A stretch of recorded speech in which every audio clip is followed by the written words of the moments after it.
అందరికీ నమస్కారం. మీరు చూస్తున్నది తిరుమలలోని అనంత అల్వార్ల తోట. తిరుమలలో ఉన్న ఈ చిన్న తోటలో ఒక గొప్ప భక్తుడి కథ దాగి ఉంది. స్వామి కోసం తన ప్రాణం కూడా బనంగా పెట్టిన భక్తుడు ఎవరో తెలుసా? అసలు అనంత అల్వార్ ఎవరు? అనంత అల్వార్ గారు శ్రీ వైష్ణవ సాంప్రదాయంలో ప్రముఖ భక్తుడు. ఆయన రామానుజాచార్య గారి శిష్యుడు.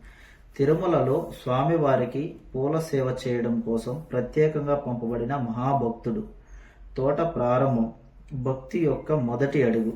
ఆ కాలంలో తిరుమలలో పూల కొరత ఉండేది. అప్పుడు రామానుజాచార్యులు అనంత అల్వార్ను తిరుమల వెంకటేశ్వర స్వామి టెంపుల్కి పంపించారు. ఆయన స్వయంగా నేలను తవ్వి నీళ్లు మోసుకొని మొక్కలు నాటుతూ ఈ తోటను నిర్మించారు. అనంత అల్వార్ చాలా కఠినంగా సేవ చేసేవారు. ఆయన ఎవరి సహాయం తీసుకోకుండా అన్ని తనే పనులు చేసేవారు.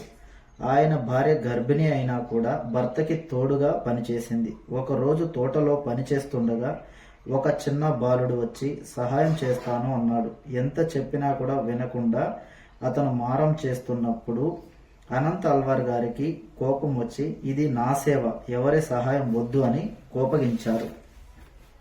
అయినా వినకపోయేసరికి తన దగ్గర ఉన్న గడ్డపారతో కొట్టాడు. వెంటనే ఆ బాలుడు కనిపించకుండా పోయాడు.